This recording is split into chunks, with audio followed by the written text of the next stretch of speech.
Aleluia. Glória a Deus. Segura aí um pouquinho. Segura um pouco. Aleluia. Glória a Deus. Que bom estar com vocês aqui. Aleluia. Quem está cheio de Deus, diga amém. Aleluia. Que bom. Ontem, desde ontem. 3 dias na presença do Senhor. Tem coisas que talvez vocês não entendam. Pode sentar todo mundo. Hoje vamos fazer algo. Quero que todo mundo seja ministrado, trazer algo aqui de Deus. Amém? Rodrigo, venham todos. Sentem. Porque é tão bom estarmos na presença do Pai. Foi tão bom esses 3 dias, porque você vai expressar daquilo que você está cheio. A boca diz o que está cheio o coração. Do que você se encheu nesses últimos 3 dias? Não sou eu quem diz, é o próprio Espírito, é Jesus Cristo que nos diz. A boca fala do que está cheio o seu coração, do que você se enche. Temos que entender do que você se reabastece e do que você não se reabastece. Isso vai determinar suas escolhas e suas decisões. Daquilo que você é cheio, é que guia a sua vontade, é que guia seu destino e que guia suas decisões. Tem gente tomando decisões tão erradas, porque tem se enchido do alimento errado. E é disso que a gente tem que saber o que precisamos. Uma busca, como foi o congresso. Eu não estou aqui para ficar falando, olha, fulano é um homem excepcional ou não. Mas, indiferente do nome do palestrante, o nível dele, que nós sabemos que é um nível altíssimo, são poucas vezes na vida que nós temos oportunidade de estar perto de homens que têm uma conquista tão grande que o respalda. Eu acho que fazer um fruto fiel com 250 mil pessoas e outras pessoas ficarem de fora, eu acho que respalda. Fazer uma marcha para Jesus com 1.500.000 pessoas, eu acho que respalda algo que esse homem está dizendo. Né? Então, quando nós temos uma oportunidade, mesmo que não concordemos com todas elas, as ideias que são colocadas, nós temos que entender que são pessoas que conseguiram um resultado extraordinário, umas pessoas que têm uma vida com Deus e coberta de respaldada pelos seus resultados. E palavras de pessoas nesse nível são importantíssimas. Tiago Brunet, eu vejo algumas pregações dele, ele é um pregador, fala muito de coaching, de ensinos. Aí um dia, ele conta que um dia ele foi no lançamento do livro de Augusto Cury, e esteve lá, pegou o livro dele e levou para Augusto Cury assinar. Aí ele tinha alguns segundos, enquanto ele ia fazer uma dedicatória. Ele falou, enquanto ele escreve, eu vou fazer a pergunta que eu tenho no meu coração, que eu preciso, a única chance que eu tenho de fazer uma pergunta para esse homem. As outras pessoas iam na frente dele, selfie. Ele falou, não, eu tenho que usar meu tempo para fazer uma pergunta, algo que vai destravar a minha vida. Chegou nele, enquanto ele escrevia, ele foi no ouvido de Augusto Cury. Aí ele parou de escrever, porque era uma pergunta relevante. E ele respondeu e marcou, eu vou terminar de responder, marcou com ele um café da manhã, foi falar com ele e dar respostas a ele. E Augusto Cury prefaciou o livro do Tiago Brunet. Ele já lançou vários livros, Tiago Brunet. Então, o que eu quero dizer com isso, porque quando pegamos homens levantados por Deus, nós não podemos perder a oportunidade, que cristianismo se baseia em oportunidades. Algumas oportunidades você tem, outras você nunca vai ter na vida. Então você perdeu. Passou o momento, você já não pegou essa carona. E é disso que a gente quer falar, de oportunidades, de seguir homens de Deus. Pode sentar, meus queridos. Eu quero falar de homens que vão seguir, que tiveram líderes que os influenciaram. Homens que foram influenciados por alguém, de uma maneira poderosa. Né? Então, quando eu vejo essa história, esse conto do Tiago, ele também esteve ele soube que alguém iria viajar para Dallas, nos Estados Unidos, e ele conseguiu descobrir que voo essa pessoa estava, conseguiu descobrir a cadeira que ele estava no voo, e ele correu atrás, juntou o dinheiro que ele tinha e comprou uma passagem no mesmo voo e comprou a cadeira do lado daquela pessoa. Ele falou: vou ter oportunidade de viajar daqui aos Estados Unidos, ao lado dele, eu vou perguntar tudo que tem minha alma precisa. Porque é isso. O discipulado, às vezes vai buscar um discipulado, o discipulado tem a ver com isso. Com quem você anda? Quem te discipula? E quem você vai discipular? Visão celular é isso. Pessoas que amam serem mentoreadas, serem ensinadas. A Bíblia diz que o sábio adora a correção. E o tolo, o tolo é tolo. Né? A Bíblia trata as pessoas assim como tolos. Aquele que rejeita o ensino, rejeita a orientação, rejeita a correção de pai, de mãe, este é biblicamente tolo. Quem entendeu? Diga eu. Gostei disso, né? Legal. Diga eu. Então tá bom, gostei, foi legal. Essa nova ele trouxe para o congresso esse ano. Né? Então, né, nós temos que entender essa questão das oportunidades de poder mandar com pessoas que podem descarregar algo para a sua vida. Vai chegando um nível que muitas coisas que eles falam, você já sabe, você já aplicou, mas você vai estar ali, às vezes a gente passa 3 dias no congresso esperando chegar a boa. Essa eu não sabia. Essa é para mim. Isso que ele está falando agora é para mim. Eu preciso disso. Eu quero isso. Eu estava jantando. Eu tomei uma exortação na minha vida quando eu entrei na visão celular sobre refrigerante. Eu já não tomava mais refrigerante. Mas quando chegavam os amigos, ia nesses taberrodai aí, né, da vida, esses come à vontade, aí eu pegava drink bar e, Pepsi, Cola, Coca-Cola, é só nesse dia que eu posso, né? Eu me dava esse direito. Aí eu estava lá, na minha Pepsi Cola, que eu lembro direitinho que era Pepsi, porque era ali no Marinos, foi no Marinos do Outlet. Aí o William, com toda a educação, a mansidão que ele tem, falou: você não sabe que essa desgraça vai te matar? Muito educadamente. Você não se ama, não? Você não pode ficar bebendo essas coisas, você é um pastor, você não pode ser mau exemplo.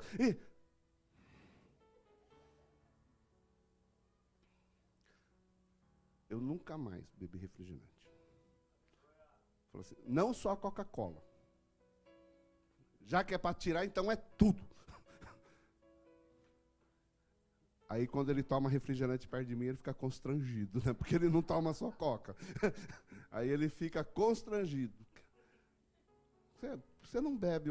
Não, um dia eu fui orientado a não beber. Você não conhece meu discipulador, é muito chato. Mas é uma decisão. Então agora, eu fui obrigado a tomar outra decisão. Tomei uma outra advertência. Cheguei lá, todo mundo jantando, aí eu falei, não vou pedir gordura, então pedi aquele arroz com uma gurô em cima, com um atum, né, de sashimi assim, por cima. Uma delícia, né? Pedi daquele. Aí, na hora que eu vou comer, falo, Renê, apóstolo Renê, veio mais pesado essa vez. Você, antes de dormir, você comeria 10 colheres de açúcar? Não. Então, por que você está comendo isso? Você não sabe que esse arroz se transforma tudo em açúcar? E que você não pode comer açúcar? Falei, apóstolo. No tempo eu fiquei sem comer nada de carboidratos, eu tinha cortado o arroz, fiquei mais de 2 meses, foi muito bom para mim. E ele falou, pois então, você tem uma oportunidade de tomar uma decisão para o resto da sua vida. Você tem que tomar uma decisão para o resto da sua vida. Eu falei, está tomada. Ele pegou, arrancou meu prato. Eu comi o hambúrguer. Com salada. Mas, gente, agora, minha carne estava urrando por aquele magurô, aquela hora, né? Por aquele atum. Não, o atum não faz mal, mas todo o arroz que estava embaixo dele faz, né? Então, pastor, por que você não pegou só o atum? Eu falei, ia ser difícil tirar. Então, minha carne estava clamando. Tomei uma advertência pública, mas eu amei. Porque na advertência eu vi o amor dele pela minha vida. E às vezes a gente pode, né, na nossa infantilidade, entende a advertência como rejeição, como envergonhamento, como motivo de, né, de tudo de ruim. Então a gente tem que lutar para ser sábio. Às vezes, para sermos sábios, temos que lutar contra a nossa carne. Porque a nossa carne é tola, ela não se converte. Eu poderia muito bem dizer, quem é você para falar isso da minha vida? Com que direito você pode? Não é isso? Estaria na minha razão. Mas a gente vai aprender nos termos bíblicos. Por que isso faz a diferença? Então eu quero falar de homens. Homens especiais que estão lá no livro de 2 Samuel, capítulo número 23.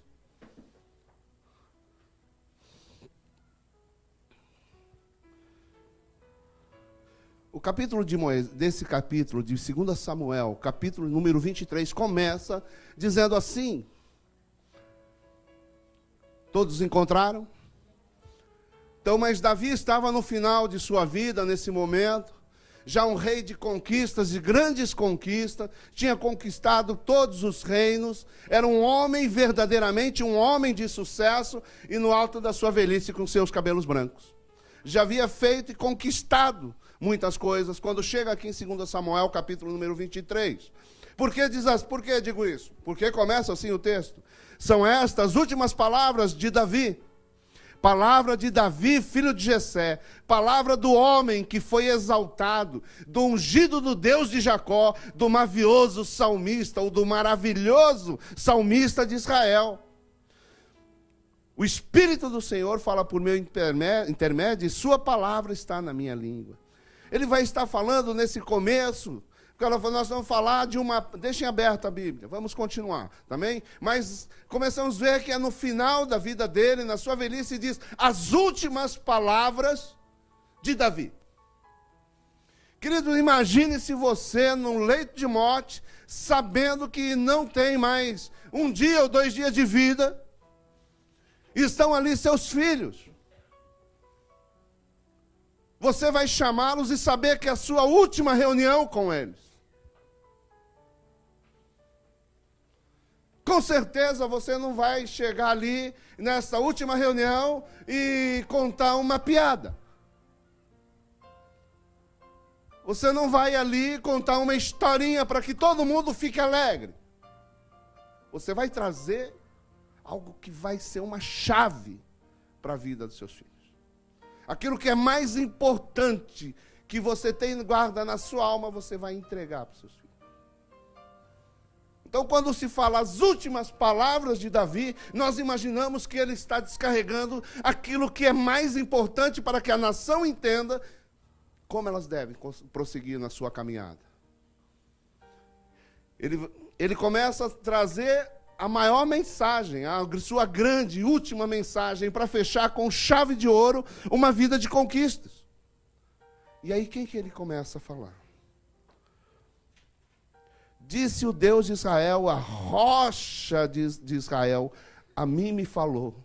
Aquele que domina com justiça sobre os homens e que domina no temor de Deus, é como a luz da manhã quando sai o sol. Como manhã sem nuvens, como esplendor depois da chuva, faz brotar da terra a erva. Olha a mensagem que ele deixa. A quem ele enaltece? Deus. Fala, olha, a minha preocupação é ser um justo. É ser um líder justo. que não prevaleça as minhas vontades, mas ele. E tudo que eu conquistei foi por ele, através dele. Nós vemos assim, ele reconhecendo nele mesmo a sua justiça, a justiça que ele praticou, tentou ser um líder justo, mas acima de tudo, temente a Deus, com muito temor a Deus. Homem que teve princípio, um homem que tinha o coração segundo a vontade de Deus, porque Davi entendia o temor. Davi era adúltero, Davi era pecador, Davi fez um monte de coisa errada, foi um pai falho em várias áreas, mas algo nele chamava a atenção de Deus. Era o seu temor a Deus. Era um temor que ele tinha do pai, e isso era a chave da sua caminhada. E aí, nós vamos seguindo um pouquinho mais, é por aqui que eu quero chegar, depois dessa pequena introdução, a gente chegar aqui aonde eu quero falar dos homens que seguiram ele. Que se eu for ficar falando do expoente que é Davi, nós vamos ficar só nela, porque tem tantas coisas a dizer sobre ele. Mas eu quero falar de homens que seguiram um homem temente a Deus. Um homem que o princípio dele, ele deixa marcado, tenho que ser justo e temente a Deus. Não é? Deixou uma marca aqui no seu último dia. E aí diz assim no versículo 8, são estes os nomes dos valentes de Davi. Josebe-Basebete, filho de Taquemone, o principal de 3. Este brandiu a sua lança contra 800 e os feriu de uma vez. Depois dele, Eleazar, filho de Dodô, filho de Aoi, entre os valentes que estavam com Davi, quando desafiaram os filisteus ali reunidos para a peleja, quando se haviam retirado os filhos de Israel. E ele se levantou e feriu os filisteus até lhe cansar a mão e ficar grudada na sua mão, pegada a espada, ou seja, a espada colou na mão desse homem. Naquele dia, o Senhor efetuou grande livramento e o povo voltou para onde Eleazar estava somente para tomar os despojos. Depois dele, Samá, filho de Agé, o Hararita, quando os filisteus se ajuntaram em Leí, onde havia um pedaço de terra cheio de lentilhas, e o povo fugia de diante dos filisteus. Pôs-se Samá no meio daquele terreno e o defendeu. E feriu os filisteus, e o Senhor efetuou grande livramento. Também 3 dos 30 cabeças desceram, e no tempo da cega foram ter com Davi a caverna de Adulão, e uma tropa de filisteus se acampara no vale dos Refaíns. Davi estava na fortaleza, e a guarnição dos filisteus em Belém. Suspirou Davi e disse, quem me dera beber água do poço que está à porta de Belém. Então aqueles 3 valentes romperam pelo acampamento dos filisteus e tiraram água do poço junto à porta de Belém, e tomaram-na e a levaram a Davi. E ele não quis beber, porém a derramou como libação ou como oferta ao Senhor. E disse, longe de mim, ó Senhor, fazer tal coisa. Beberia eu o sangue dos homens que lá foram com perigo de sua vida, de maneira que não quis beber. Não são estas as coisas que fizeram os 3 valentes. Também Abisai, irmão de Joabe, filho de Zeruia, era cabeça de 30, e alçou a sua lança contra 300 e os feriu. E tinha nome entre os primeiros 3. E era ele mais nobre do que os 30, e era o primeiro deles. Contudo, aos primeiros 3 não chegou. Também Benaia, filho de Joiada, era homem valente de Casbezel e grande em obras. Feriu ele 2 heróis de Moabe. Desceu numa cova e matou um leão no tempo da neve. Matou também um egípcio, homem de grande estatura. O egípcio trazia uma lança, mas Benaia o atacou com o cajado, arrancou da mão e com a lança o matou. Estas coisas fez Benaia, filho de Joiada, pelo que teve nome entre os primeiros 3 valentes. Era o mais nobre do que os 30, porém, aos 3 primeiros não chegou, e Davi o pôs sobre a sua guarda. Nós estamos falando aqui de um final de tempo e fazendo uma final da vida de Davi, mas ele arremete a lembranças. Ele não está falando das suas conquistas, ele está mostrando, ele se dedica a mostrar aquilo que os seus discípulos, os seus seguidores fizeram. Começa a enaltecer e mostrar aquilo que foram feitos. Fala dos 3 primeiros, um que matou 800, outro que lutou contra 300 e outro que defendeu um campo de lentilha. Fala que esses são os 3 principais. Mas agora você imagina o quanto esses caras eram valentes. Davi ficou conhecido porque matou Golias com uma funda. Mas nós estamos falando aqui de um dos 30 que não chegou aos 3, aos seus 3 primeiros, que matou também um gigante, e não com uma pedra, mas com um pedaço de pau. E o outro com uma lança, e com o pau ele tomou a lança, e com a lança ele matou. Então, se olhamos, o efeito que esse homem fez foi maior do que Davi fez. Porque ele foi realmente para a briga. Foi lutar contra o gigante, tomou a espada do gigante, tomou a lança, ele foi desarmado, somente com um cajado na mão, e tomou a lança e feriu. E mesmo assim, não foi colocado não era dos mais valentes. Agora você imagina entrar na toca de um leão no inverno. O bicho deve muita fome, né? Inverno é tempo de falta de comida para os bichos. E ele entrou na toca do leão no inverno, e mesmo assim não foi considerado, era nobre, era bom, estava entre os 30, mas não chegou aos 3. Então você imagina a valentia desses homens. Deus fala também, a Bíblia também nos fala, daqueles 3 que ouviram Davi pedindo água, porque ele era de Belém, e Belém tinha sido invadida pelos filisteus. E ele, em sua fortaleza, ele diz, que me dera beber das águas do poço, lá de Belém. E os seus soldados ouviram, vão buscar água para ele de lá.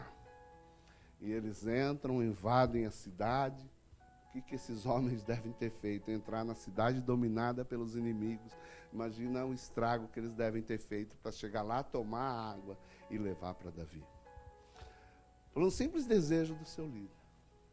Mas aí ele vai e oferta aquela água a Deus. Porque ele falou, não é justo que eu beba e satisfaça a minha alma. Então nós começamos a ver assim, um perfil, uma amostra do que esses homens eram. Talvez você nunca tenha atentado para esse texto e entendido de onde vieram esses homens. Quem são esses valentes? Como foram formados? Que escola eles frequentaram? Qual foi o treinamento desses homens? São perguntas. Como eles chegaram a esse nível, capitães de exércitos? Todos eles eram líderes. Depois desse versículo que li, vai ter uma relação dos nomes deles, posições, alguns são primos dele, porque quando fala de Zeruia, Zeruia é a irmã de Davi que gerou os filhos, né? Os filhos de Zeruia que são primos de Davi. É primo? Não, sobrinho, aí não sobrinhos, né? Filho da irmã. Então, eles não eram pessoas nobres, não eram pessoas de grande nome. Aí, para a gente entender como eles chegaram a ponto de ser mencionado na Bíblia, a ponto de ser mencionado por Davi nas suas últimas lembranças, que quando ele poderia ter falado das conquistas dos seus reinos, de como ele conquistou cidades, dos nomes dos reis que ele subjugou, de todos os inimigos que ele pôs aos seus pés, então normalmente seria uma narrativa das suas vitórias, das suas conquistas, mas o maior tesouro, um dos maiores tesouros que Davi tem, são os seus liderados. São nos homens que eles se transformaram na caminhada com ele. E é disso que nós queremos falar, para que nós nos transformemos, aprendamos o caminho para nos transformarmos em conquistadores, em homens que vão dominar exércitos, comandar pessoas. Tem que entender princípio. Se você não entender princípio, nada funciona. Você pode decorar muito versículo bíblico. Você pode vir aqui na frente, pregar melhor que eu, falar muitos mais versículos do que eu falo, que eu já falo pouco mesmo, isso é fácil, e ser um destaque. Mas sem princípio, nada funciona. Sem saber qual é o caráter de Deus e o caráter de Jesus, e você não andar segundo esse caráter, você não vai conseguir nada. Você pode ter muito destaque. Então vamos voltar no comecinho da história? Aqui é o final, então comecei pelo fim, né? Porque ninguém explica a Deus, a gente faz sempre ao contrário. Mas vamos lá. Vamos lá em 1 Samuel, capítulo de número 22. Estamos em 2 Samuel, capítulo 23. Então estamos voltando lá atrás. Em 1 Samuel 22.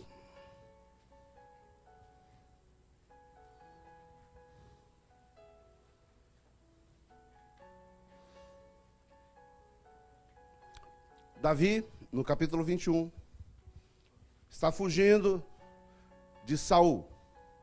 Ele está no momento de uma fuga, que Saul estava doido para matá-lo e ele foge. E no final do capítulo 21, nós vamos ver uma história aqui meia doida, que volta um pouquinho só no 21, só para você ver. Davi foge para Aques, para o rei de Gate, o rei dos filisteus. Ele foi procurar ajuda com os inimigos. Olha lá. No 10, diz assim: levantou-se Davi naquele dia e fugiu diante de Saul e foi a Aques, rei de Gate. Porém, os servos de Aques lhe disseram: este não é Davi, o rei da sua terra?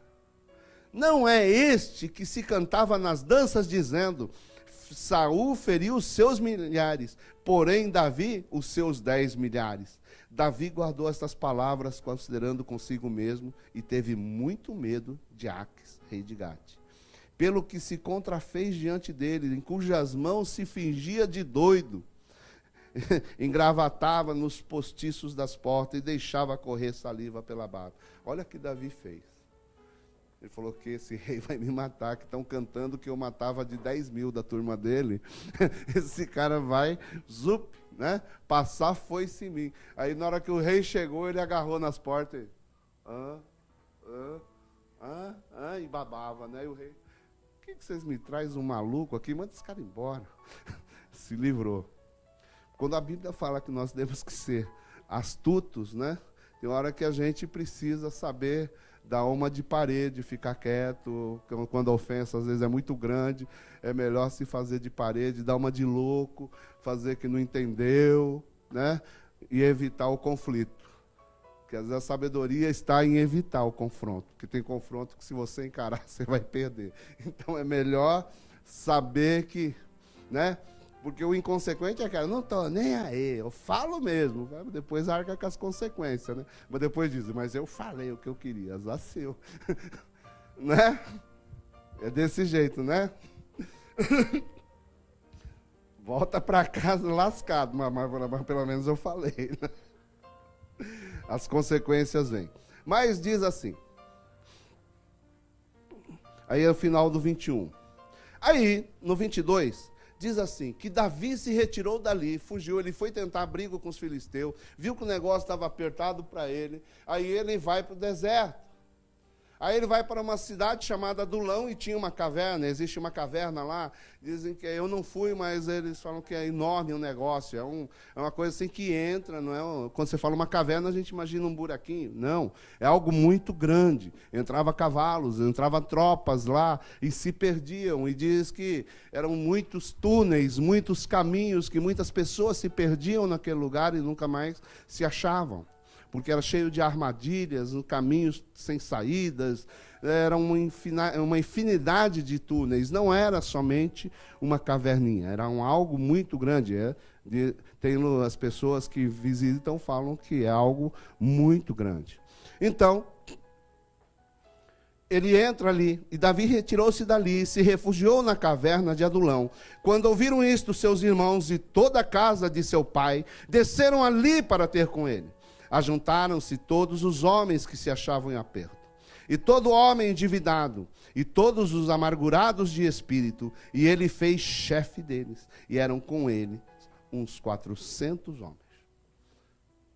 Uau! Né?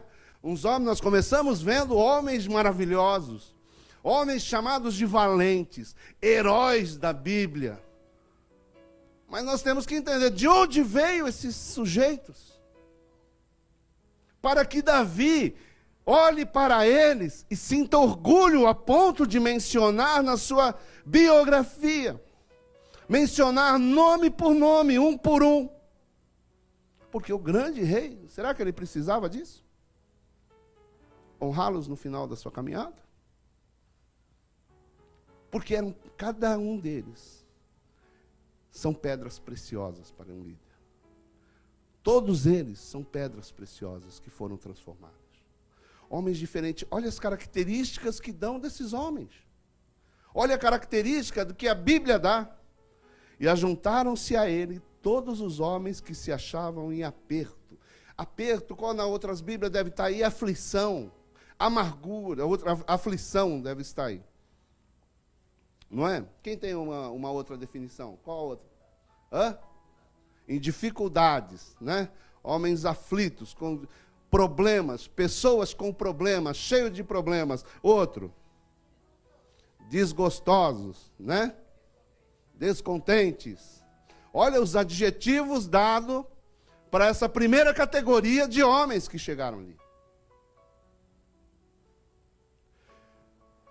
Segundo tipo. E todo esse é endividado. Endividado acho que não tem muita tradução, né? O cara que tem dívida não tem muita opção, né? É nós, né? Endividados, é nós.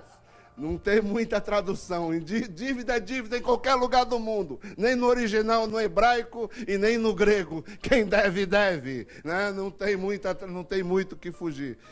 Quem está devendo, deve e fim de papo. É muito, não é verdade? Acho que aí as traduções não fogem disso, né?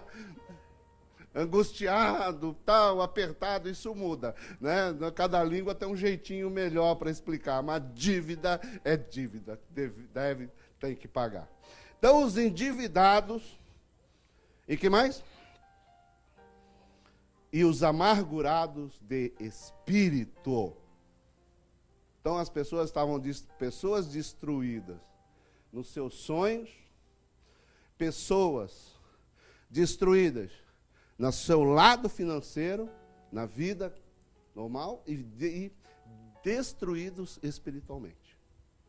Então, já eram pessoas que não tinham um caminho, pessoas que não tinham uma direção, pessoas sem um sonho.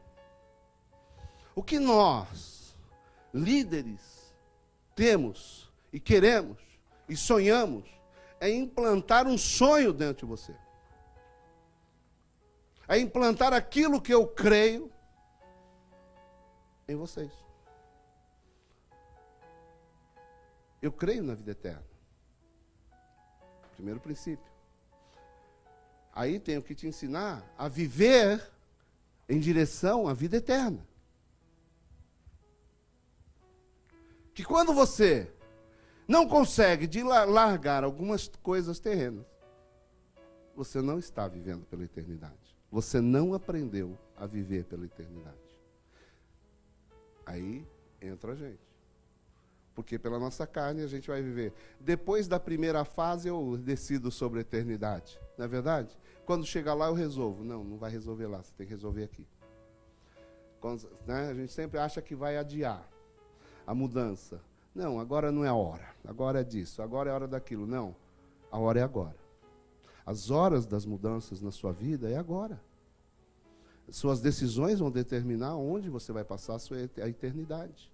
E como você vai passar a eternidade. São duas coisas. Existe onde, repita, onde vou passar a eternidade. E como vou passar a eternidade. Porque a eternidade não se resume somente a inferno e céu.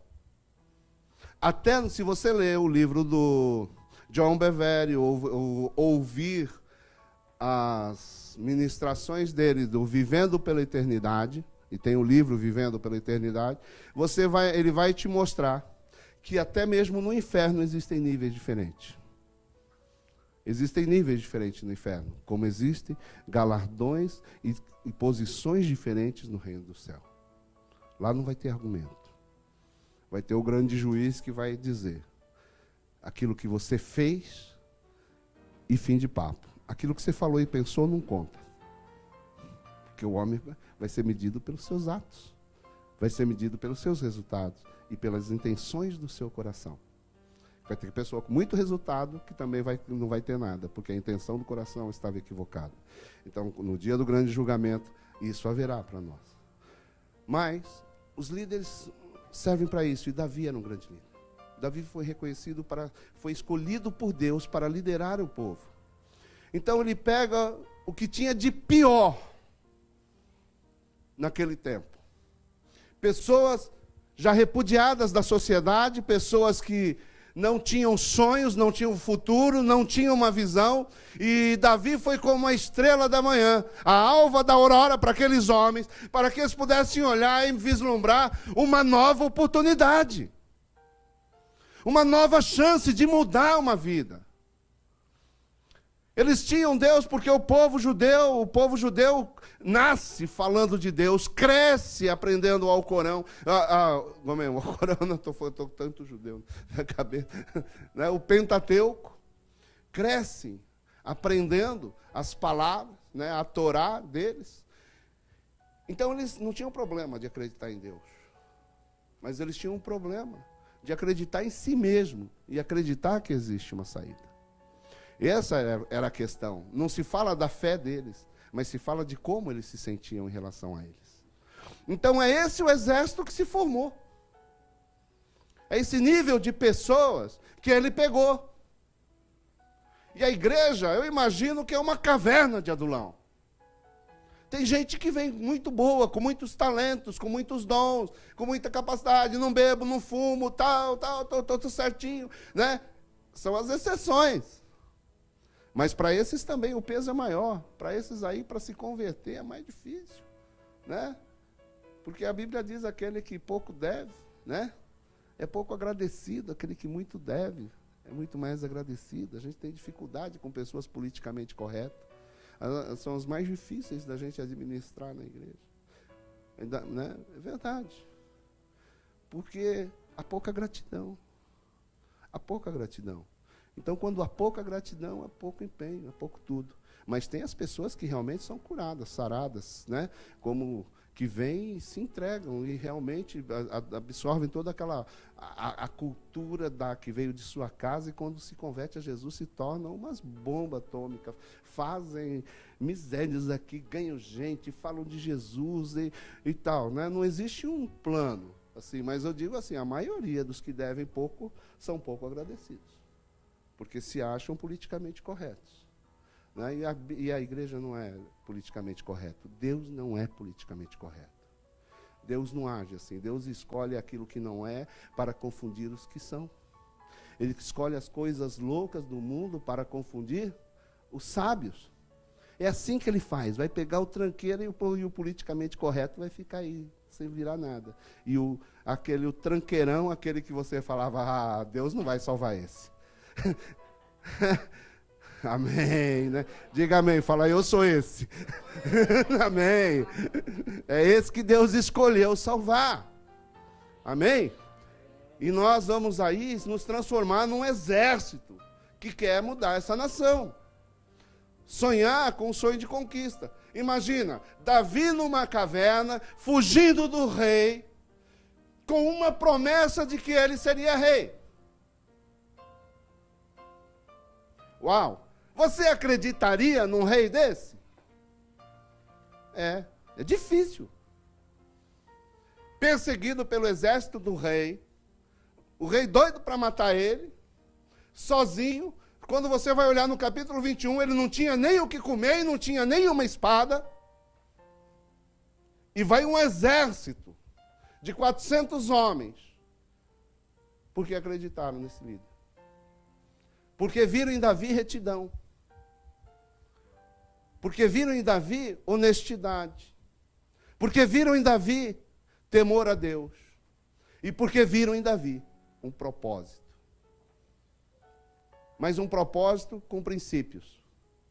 Por quê? Davi, ele tinha sido escolhido por Deus para ser o substituto de Saul, mas em nenhum momento ele derrubou Saul. Em nenhum momento de sua vida, Saul estando errado, Ele com oportunidade, ele com a faca e o homem dormindo na frente dele. O seu auxiliar dizer, ei, deixa que eu mato ele agora. Estou com a lança na mão. Ele, longe de mim tocar no ungido. Princípios. Davi era um homem de princípios. Ele entendia que era princípio de Deus. E ele transmitiu isso para o seu povo. Não estou dizendo só da qualidade dele, mas são valores que são passados. Valores que são transmitidos. Amém? E ele soube transmitir isso de uma maneira tão poderosa para aquele grupo, para aqueles homens, que desses homens se formou o seu exército. Então, o que eu quero trazer para você, querido, é que não dependa do seu diploma, não dependa do seu politicamente correto. Deus não depende nada disso, do seu senso do seu euísmo, do seu achismo. Deus quer que olhe para você, você olhe para Ele e veja você nele e Ele em você. O que Deus quer é se vestir de você. Quem crê em Deus? Amém? Diga eu. Tá bom, agora eu te ajudo. Eu. Então, nós cremos nele. E por que não obedecemos? É duro. Né? A gente crê, acreditar, mas não acreditamos no que Deus fala. Nós não cremos. Olha que legal. Davi retirou-se dali e refugiou na caverna de Adulão. Então vamos tentar mastigar mais o texto? Olha aí, ajuntaram-se a ele todos os homens. Não, antes disso, versículo 1. Davi se retirou-se e refugiou na caverna de Adulão. Quando ouviram isto, seus irmãos e toda a casa de seu pai, toda a sua família, desceram ali para ter com ele. Quem lembra, quem sabe aqui a história de Davi? Davi foi o 8º filho de uma casa. Que quando chegou o profeta ali, disse ao seu pai Jessé, traga os seus filhos, nós vamos ser juntos. Eu quero ver todos eles, um a um. E foi vindo. Os bonitões na frente, né? Altos, homens de guerra. Foram chegando e Deus dizia, não é esse. Não é esse. Aí passou 7 filhos de Jessé. Aí ele falou, não tem mais nenhum. Tem o garoto Davi que está lá no pasto, lá, cuidando das ovelhas. Então traz ele. Se ele não chegar, nós não vamos comer. Desprezado, até pelo pai. Um Zé Ninguém, um Zé Mané, né? Zé Ruela, como diz o irmão, né? Não serve para nada. Né? Porque até o pai manda chamar os filhos, não chama o filho, é que o cara é um zero à esquerda para as pessoas. Não é? Não chamou Davi.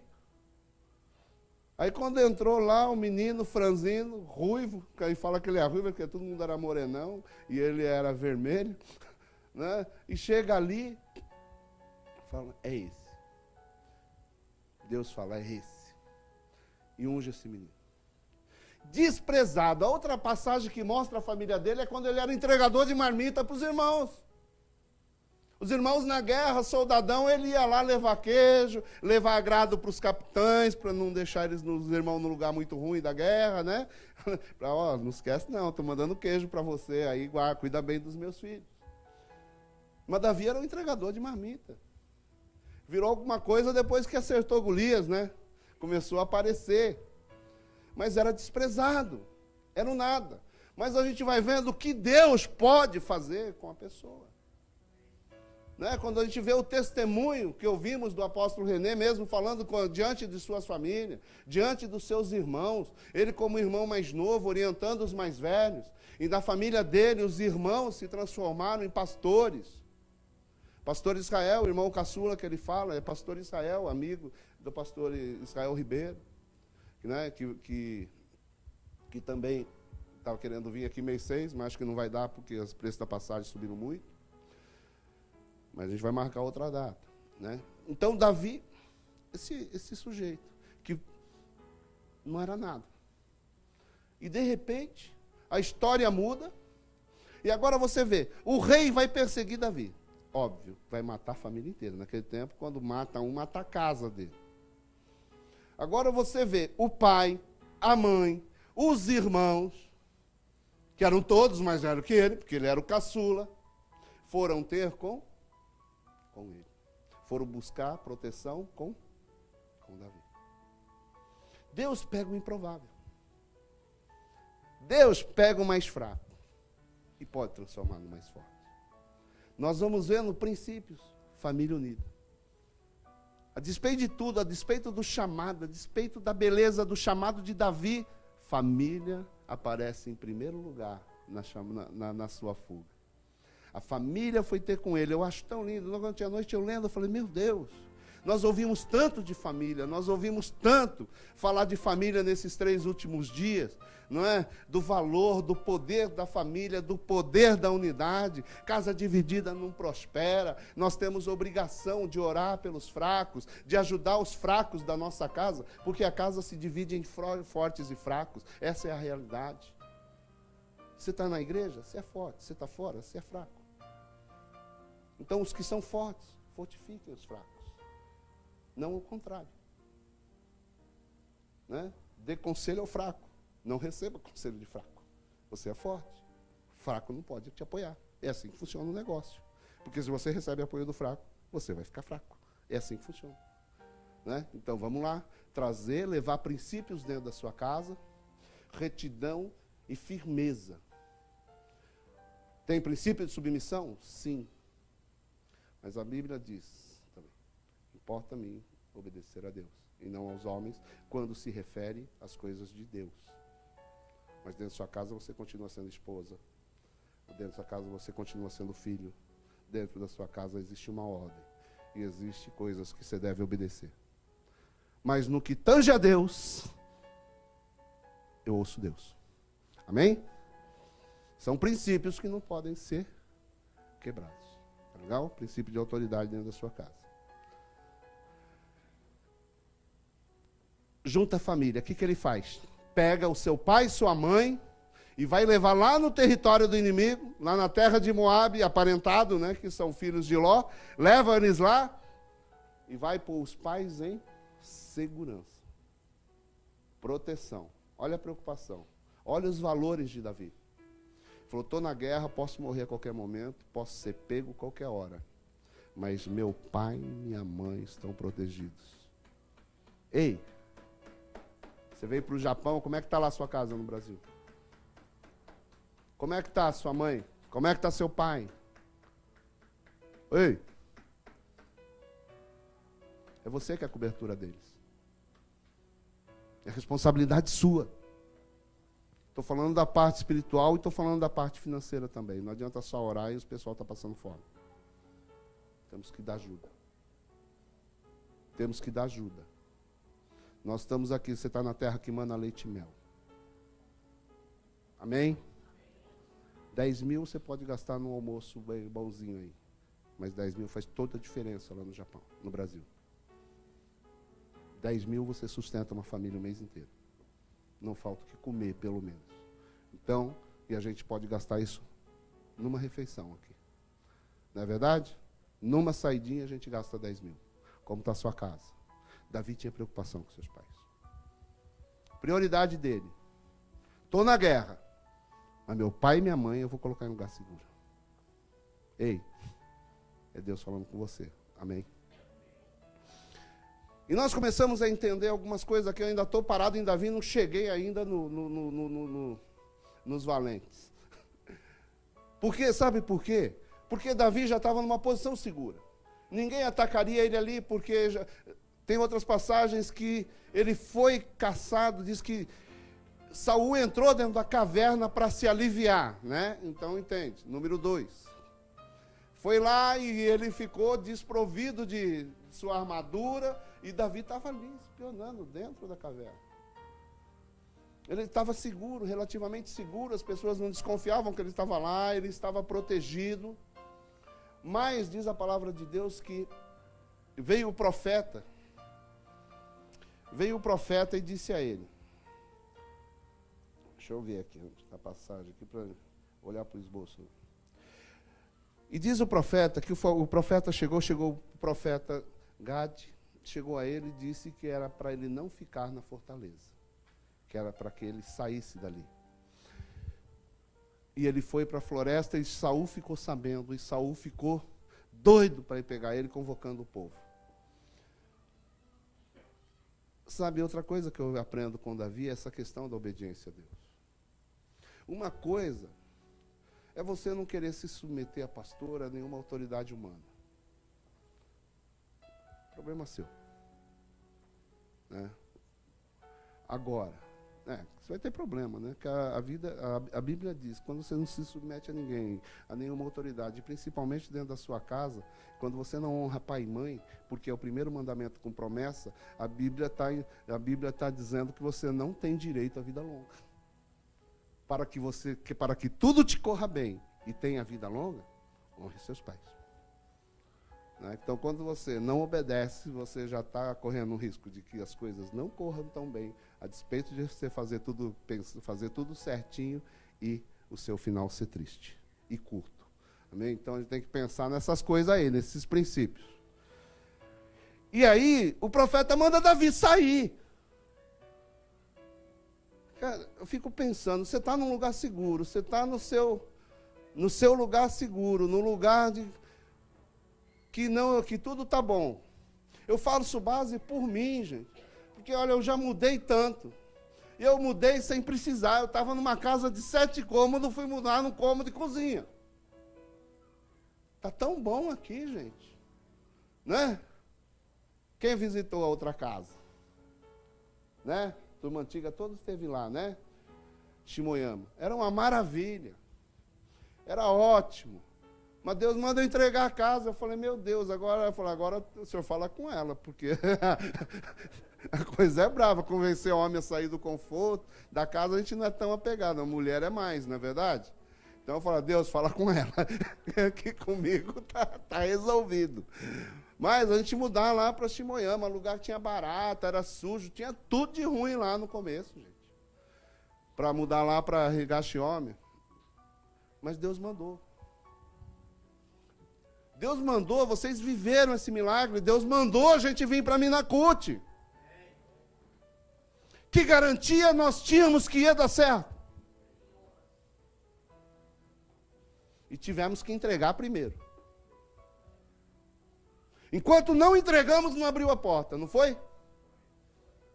31 de dezembro entregamos a chave, no dia 1º, né? Na verdade acabou de ser no dia 5 de janeiro que entregamos a chave. E em janeiro, passeando, nós descobrimos essa casa. E a gente já morava aqui.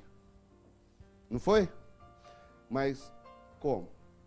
Parece que é um princípio, Deus gosta de trabalhar assim. Então Deus está te dando uma ordem. Cara, larga esse emprego.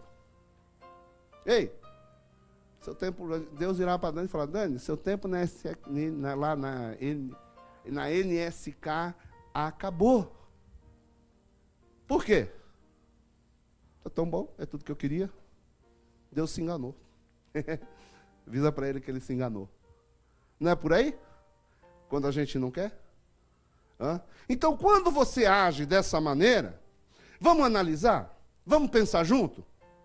Quando você age dessa maneira, o que você está fazendo? Primeira coisa, você está desobedecendo. Quando o abecedário de Deus é obedecer. Primeira coisa. E parece que a coisa se resume a obedecer ou não obedecer. A coisa se resume a Deus entende o meu coração. Deus entende o que eu penso. Deus sabe. É uma pequena desobediência. Não é. Tem que olhar mais fundo, gente. A gente tem que olhar em nós. Se a autoridade vem, te confronta, olha, faz isso, e você vai se refletir em todas as áreas da sua vida. Porque você não vai aceitar autoridade sobre sua vida, porque você já nem aceita Deus. Quanto mais pastor. Fato. Pai e mãe? Fato. Fato, querido. A vida me mostra que isso é uma verdade. É fato. Que quando você tem uma direção clara de Deus para algo que é para você fazer e você não faz pelos seus motivos pessoais, você tem um problema sério com a autoridade na sua vida. Fato. Não é só desobedecer. Existe um problema em você que precisa ser solucionado. Existe um problema em você que precisa ser confrontado e dado nome a isso. Espírito de rebelião, me perdoe. Ah, pastor, você está sendo muito pesado. Mas estou sendo sincero. Eu poderia parar por aqui e você ficar contente e voltar para sua casa feliz. É só desobediência, mas é muito mais que isso. Isso se reflete em todas as áreas da sua vida. Então, o que eu quero trazer com isso é que conhecereis a verdade vos libertará. Por mais amargo que esteja descendo essa palavra, por mais espinho que ela esteja entrando dentro do seu ser, confronte que você tem um problema. Porque só virá a cura se você entender que você é uma pessoa que tem uma área que precisa ser curada. Se você não entender que você tem uma área que precisa ser tratada urgentemente, porque estamos chegando na metade da vida e ainda não tomamos essa decisão. A maioria das pessoas aqui já passou da infância, da juventude, da parte da pré-adolescência, adolescência, entrando na fase adulta, outros já passando, né? E ainda não tomaram uma decisão de obedecer, de entender quando Deus fala. Por quê, querido? Vai chegar um momento que você vai ser testado como um dos valentes. Se eles, o momento da caverna, o momento que foi, o momento da preparação, entendemos a caverna como um lugar oculto. Um lugar que não tinha ninguém para bater palma. É um tempo do ensaio, é um tempo de um preparo. Amei ver a turma aqui se preparando para o congresso e acabaram nem cantando. Eu sei que Deus está no comando. Mas foram horas dedicadas aqui. Eu nunca tinha visto lapidar uma música como um diamante. Eu amei ver o que eles fizeram. Lapidaram uma música. Essa entrada não está bom. Essa saída não está bom. Né? Exaustivamente. Começaram o ensaio aqui 4 horas da tarde, 10 horas da noite. Literalmente estava quase saindo sangue das mãos do Klaus. Aí a gente viu que a Yumi não tem dó nem misericórdia. Ela, mais uma vez, amor. Só mais uma. Isso era 10 horas da noite. O dedo dele caindo. Né? Mas eu lembro daquela frase, sangue, suor e lágrimas, né? Mas é maravilhoso você ver o empenho para fazer as coisas legais. Mas esse é um momento que não é um momento de glória. Então eu coloco isso como uma caverna de Adulão. Porque para a gente chegar lá e tá na hora dos aplausos, a gente tem que passar pela caverna. A gente tem que passar pela caverna. Onde você vai ser tratados em valores. Enquanto somos famílias pequenas. Por quê, querido? Se você cresce sem valor, porque as coisas que você vai dizer aqui amanhã depois para essa multidão que vai chegar, você vai se tornar uma pessoa irrelevante, fútil, pequena, fraca, medíocre.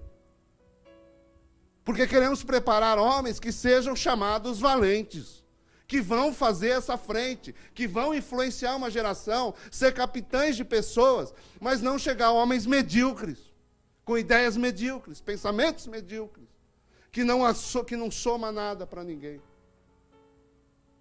Eu ouço de pastores que viajam muito, deles chegarem, um dia o pastor Marcos Gregório, pastor presidente do Toque no Altar, ele veio para mim e falou assim, irmão, estava eu e um outro irmão, e nós viajamos para vários lugares com eles, ele disse assim, o que você tem a dizer do seu pastor? Aí nós descarregamos nele, né? Não, meu pastor é isso, meu pastor é aquilo, nosso pastor é isso, é uma bênção, o homem prega muito, o homem fala muito, o homem é bom, né? Passou um tempo, ele e o pastor Wellington Silva, que é dos Estados Unidos, da igreja de Boston, disse assim, rapaz, sabe que vocês são diferentes? Eu falei, por quê? Porque todo lugar que a gente vai, a gente faz essa mesma pergunta e a turma, pau, nos seus pastores. Falou, não teve nenhum lugar que alguém falou bem dos pastores. Princípio. Quando a gente aprende com princípio. Os princípios vão te acompanhar e as pessoas vão te... Se eu falasse mal, eu nunca teria aprendido nada. Não é verdade? Porque, obviamente, ele falou, é só mais um. Como agimos diferente, ele chegou e veio e fez um elogio. Então, eu recebi um elogio de alguém assim que era muito importante. Eu falei, cara, isso é tanto importante que eu não esqueço. Né? A gente pegou e guardou isso. Amém? Princípios são muito importantes nessa caminhada e queremos fazer pessoas que vão entender esses princípios, para que você se torne uma pessoa relevante. A sua fala se torne relevante, as suas atitudes se tornem relevantes. Que você seja uma pessoa de fé, que aprenda a seguir comandos. Ora, sair do seu lugar de conforto, não importa a consequência. Cada um teve que abrir mão de suas coisas. Eu preferia estar lá no Brasil cuidando de restaurante. Pastora Marina já era para estar aposentada, agora aos 50 anos, recebendo R$6.000 por mês. Estava bom. E eu não precisava nem de aposentadoria, ficava na cola dela. Ficava na cola. Né? Tá? Não, é lugar de conforto, querido. E Deus tira. Deus tirou. Deus não tirou, Deus pediu. E nós entregamos. Então são escolhas que vão determinar o seu futuro. Talvez hoje eu não estaria aqui falando. E talvez eu estou aqui hoje só para falar isso para você.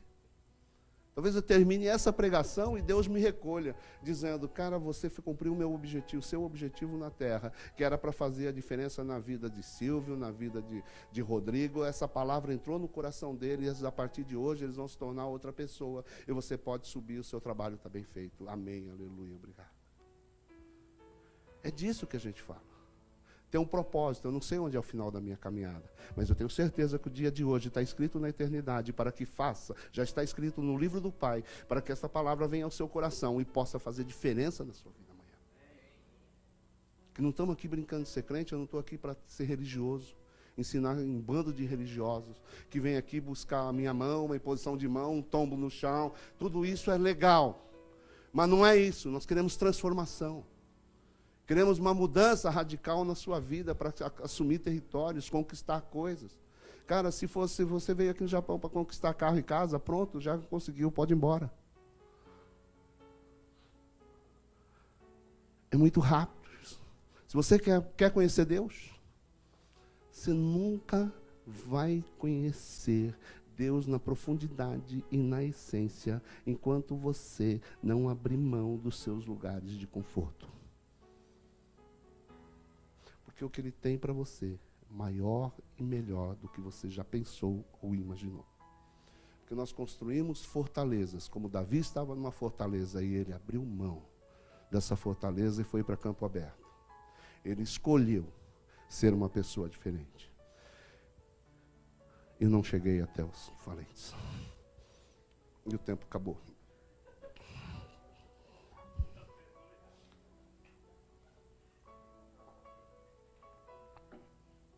Mas eu não vou pregar sobre mais. Amanhã, outra vez sobre isso.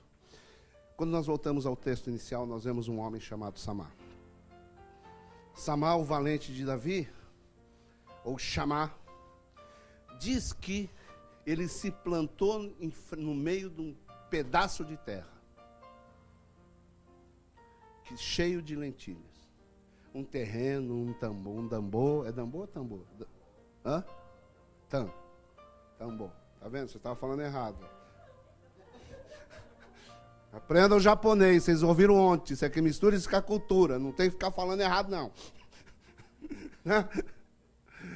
Né? Então, estão aprendendo. Ó, tem aqui cheio de professor de japonês. Ayumi, Kelly, né? Klaus. Hã?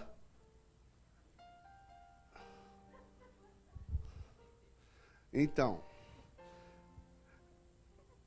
né? Kathleen, pessoal, a nova geração que pode ensinar japonês para vocês. Está na dúvida? Pergunta. Eles prometem que não vão dar risada. Viu? Não é para rir quando perguntar, senão inibe, senão fica com vergonha de perguntar de novo, né?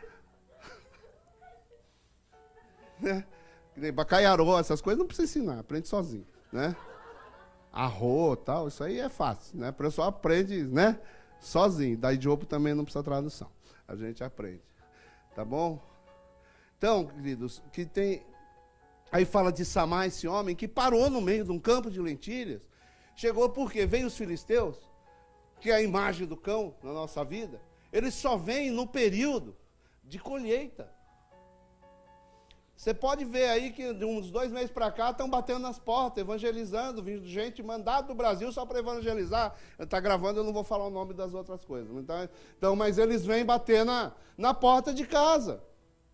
Então, ataque em massa. Por quê? Porque os campos já estão brancos. É tempo de colheita. Querido, tempo de colheita é o seguinte.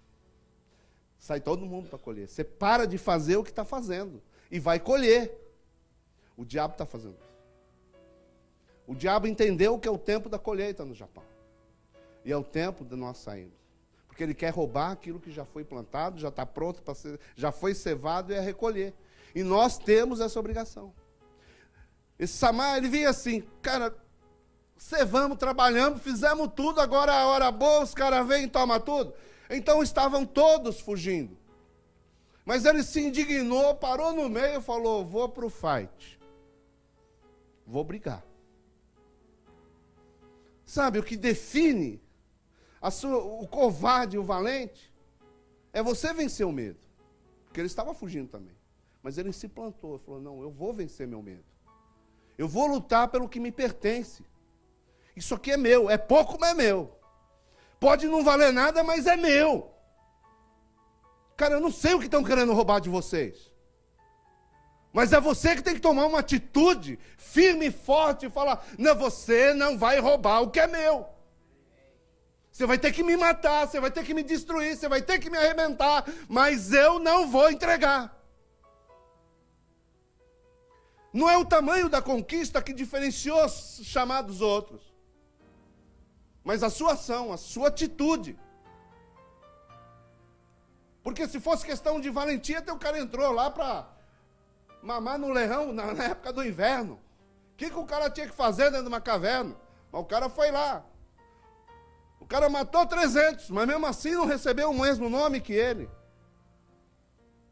Atitude. Dar um basta. Mostrar para todo mundo, para todo aquele povo que fugiu, que uma pessoa, quando toma uma decisão firme, forte contra o ladrão que vem roubando sua vida, você vai vencê-lo. Amém? Segue princípios. Não permitam mais ser roubados. Estão sendo roubados na finança, estão sendo roubados no relacionamento dentro de casa, estão sendo roubados com tantas coisas. Amém? Estão sendo roubados pelos convites do mundo. Agora começa, primavera, verão, amém? Época que a igreja esvazia, no inverno lota, né? Que é o contrário. É verdade. Pastor, isso é muito duro. Que pena, né? Que está doendo em você. Como diz o ditado, a verdade dói, mas é desse jeito. Que pena que está doendo em você. Porque é onde a galera some. É ou não é? Agora nós passar 3 dias em Nagoya, enfiado lá, perdeu o feriadão, né? Inauguração do... Estava lá... Lego, né? A cidade do Lego lá, todo mundo no parquinho, beleza, né? Cidade agitada e nós enfurnados lá dentro do congresso. Vocês não sabem o que vocês perderam. Aleluia, foi bom demais, né? Estou pulando até agora. Eu tive um encontro com o anjo, estou mancando até agora. Pode bater palma, seu pastor saiu o melhor de lá. Ele entrou um Jacó, saiu Israel daquele lugar. Aleluia, que eu estou mancando, a prova é a mancada, estou mancando. O anjo tocou no nervo da perna. Aleluia. Amém? Então, são pessoas que lutam. Eu quero te dar, para a gente encerrar aqui, quando eu falei de Samar, desse homem valente. Mas vamos lá em 1 Samuel, capítulo de número 21. Eu creio que é 1 Samuel 21.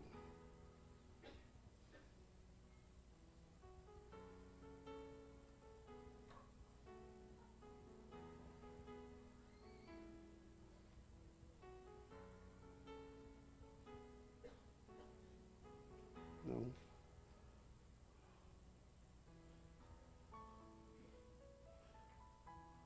Meu Deus. Deixa eu ver aqui. Eu perdi aqui a passagem. Hã?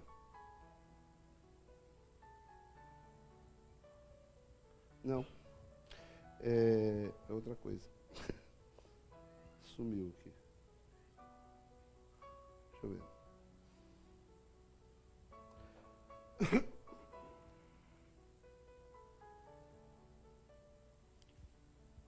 Gente, deu um branco na passagem. Mas vamos lá. Eu lembro a história, então tá bom. Houve fome no reino. Houve uma fome no reino e Davi foi perguntar a Deus por que havia fome. Há 3 anos e meio estava vivendo uma seca. E Deus disse a ele, é por causa de Saul. Porque ele matou os gibeonitas, um povo que quando Josué entrou na terra, fez acordo com eles, que não os mataria. Mas Saul, no seu zelo, querendo matar todos os estrangeiros, atacou os gibeonitas. Mas havia um pacto, havia uma aliança do povo de Israel com aquele povo. E Saul quebrou esse pacto, quebrou essa aliança. E veio uma maldição sobre a terra. E Davi vai aos gibeonitas e pergunta, o que vocês querem como oferta? Para que essa maldição está sobre nós e queremos que vocês nos perdoem. O que vocês querem? Aí eles disseram, não queremos nem ouro nem prata. Mas Saul nos perseguiu sem motivo. Saul queria nos expulsar da terra, de todo lugar da terra, sem nada termos feito a vocês. Então nós queremos 7 pessoas da casa de Saul, para que nós os enforquemos. Para aplacar, como queremos ofertar como oferta ao seu Deus. É da casa de Saul. E diz que Davi concordou. E teve uma mulher, que dela foi tirado 2 filhos. E de uma outra concubina de Davi, foi tirado, de Saul, foi tirado outros 5 filhos. E foram eles enforcados. Foram eles enforcados e colocados e ficaram lá. E ia passar, porque era tempo da colheita. E tinha que passar todo aquele período, pendurados os corpos, apodrecendo ao tempo, para que se tornasse comida de pássaros, porque esse era o preço do amaldiçoado. Era um costume daquele tempo. E diz a palavra de Deus, que essa mãe, a mãe dos 2, ela montou um acampamento perto do corpo dos seus filhos. E veio o tempo da chuva, veio o tempo da colheita, e ela não saiu de lá. Ela permaneceu ali. De dia, tocando as aves que vinham comer os seus filhos, e de noite, protegendo dos animais do campo que vinham as raposas querendo comer o corpo dos seus filhos. Havia um decreto do rei que ela não pôde lutar contra. Havia um destino traçado para os seus filhos. Mas ela não permitiu que eles se tornassem comida de animais, que fossem totalmente amaldiçoados. Ela passou dia e noite lutando para preservar, para que seus filhos tivessem um dia, uma hora, um enterro digno. E ela ficou ali dia e noite. Querida, eu não sei o que, às vezes por que você está lutando? Eu não sei por que você, o que tem que querem tirar de você, mas eu quero te dizer o seguinte: a sua atitude pode mudar tudo no mundo. A sua postura em relação aos problemas e como eles estão acontecendo pode mudar toda a sua história. O que eram 2 filhos amaldiçoados? Já estavam mortos. Deixa morrer! Deixa os bichos comer, mas para ela era importante. Podia não ser importante para ninguém, mas para ela era. E valeu a pena ela lutar. Ela sentiu que valia a pena lutar e continuou lutando por aquilo. A palavra é a seguinte: não desista. O diabo é especialista em destruir a sua fé. A pior coisa que existe não é o cara ser doente, é o cara não acreditar que pode ser curado. É o sujeito não acreditar que pode existir cura. Que você pode sair desse buraco. Você não nasceu assim, você se tornou assim. Agora você tem que acreditar que não depende de você. Entrar no buraco dependeu de você. E de agentes externos. Permanecer no buraco depende de você. Sair também precisa tomar uma atitude. Se você não tomar uma atitude, Deus não vai poder fazer nada. Tem algo. Entrega tudo, querido. Entrega. Mas lute pelo que é importante. Faça como essa mulher. Porque a Bíblia diz o seguinte: e Davi sabendo o que esta mulher fez, e Davi sabendo o que esta mulher estava fazendo, ele mandou recolher os ossos de Saul e de Jonatas e foi enterrá-los com honras de rei. E pegou juntamente os ossos desses dois filhos desta mulher e enterrou junto com os reis.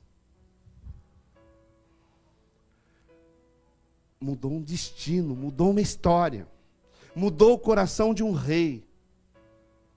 Uma mudança, uma atitude sua por defender o que é seu de direito. Você nasceu para ser feliz, você nasceu para brilhar, você nasceu para resplandecer, e todas essas palavras são verdadeiras.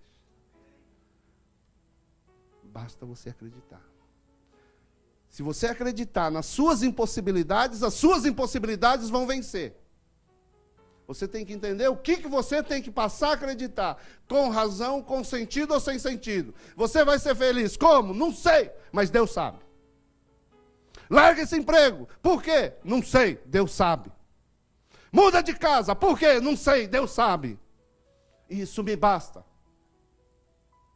Se isso não bastar para você, que o Deus seu sabe tudo sobre você, você não tem fé.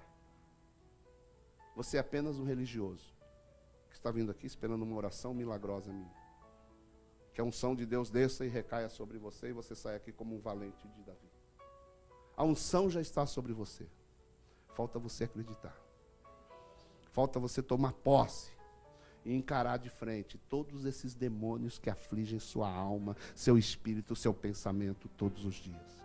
Eu quero ver uma geração de homens e mulheres que vão estar no meu último dia, eu chegar e estar dizendo, falar assim, qual foi a última palavra do apóstolo Paulo? Nossa, que história linda do Yutaka, Sérgio, Vanessa. Os meus tesouros ser a sua história, não a minha. Os tesouros que eu levar comigo ser as suas conquistas e não as minhas. Esse é o tesouro mais precioso que um líder pode levar. Então, se eu estou brigando com você, querido, é porque diamante só se lapida com outro diamante. E diamante se lapida através de impactos. Já ouviu falar de alguém que ficou lixando diamante? É impacto. Algumas coisas, alguns diamantes precisam ser cortados. Todos, para ser lapidados, precisam ser cortados. E os cortes não vêm através de alisamento. Pedra, sim. Pedra você lixa, diamante não. Diamante você lapida. E a única coisa que corta diamante é outro diamante. Então eu quero te dizer o seguinte, vocês são diamantes e estão aqui. Pedras para serem lapidadas.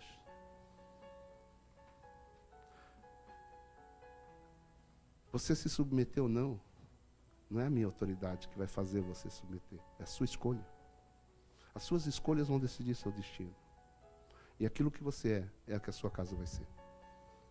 Então você está escolhendo, pense bem nas decisões que você está tomando. Porque você é o referencial para seus filhos e para sua esposa e para sua casa. Estou dizendo homens, também estou dizendo para as mulheres. Então vocês têm que tomar a decisão hoje. Porque passei esse congresso o tempo inteiro lembrando de uma promessa. Que no dia do culto de inauguração deste lugar, disseram, a palavra de Deus veio e disse, aqui não é a casa de vocês. esse lugar é temporário e provisório. Aqui vai ser somente uma escola de formação de líderes. E é esse o tempo. Eu creio nas promessas de Deus. Se você não crê, que pena. Que pena. Porque até hoje, todas elas aconteceram na minha vida. Todas que vieram de Deus, as pessoas estão anos comigo, viram elas acontecerem. Eu tenho uma agora. Deus está aprimorando a profecia dele. Pastor Aliane chega lá do Brasil e manda uma mensagem. Deus vai te dar uma casa. Deus vai te dar uma linda casa. Não me pergunte como. Só sabemos que só sei que Ele vai te dar. Você não vai pôr dinheiro. Foi isso? Nós não vamos comprar, vamos ganhar. Aí vem esse congresso. Né? Deu para todo mundo. Acho que vocês foram carona na minha promessa, mas tudo bem. Na verdade, a promessa era para mim e Ele esparramou para vocês, mas tudo bem. Amém?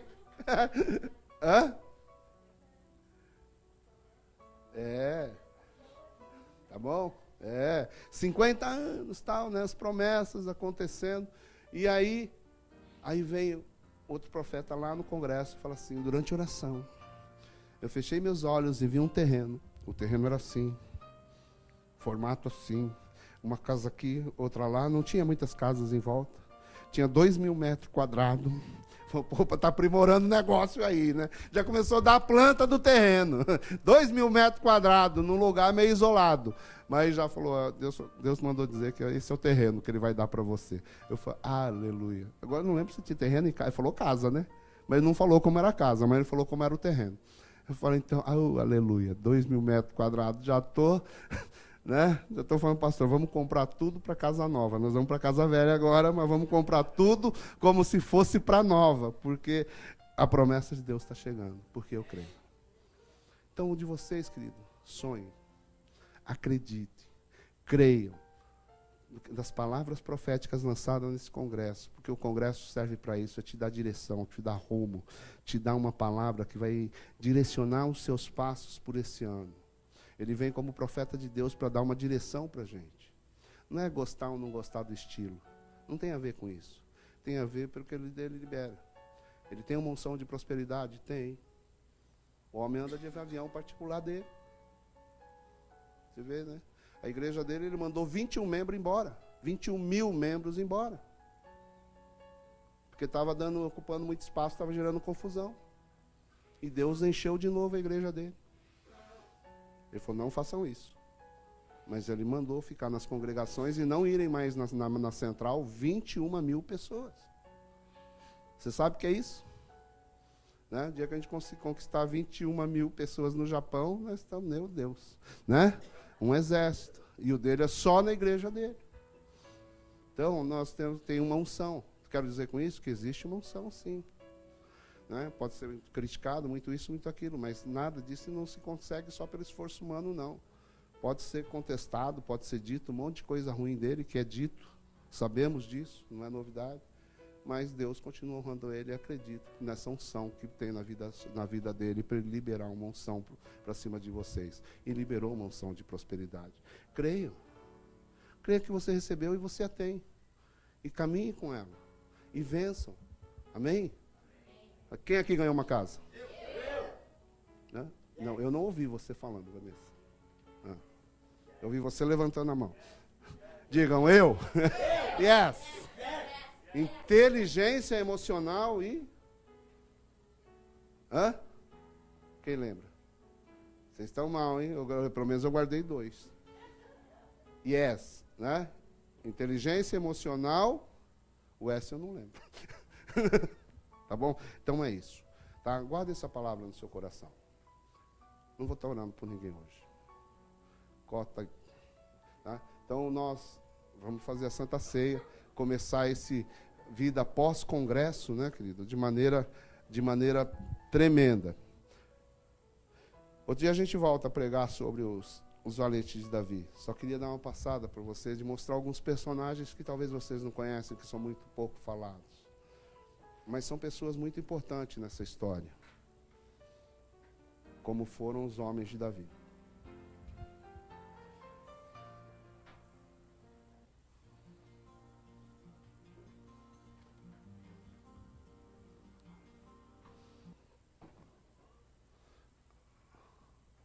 Amém?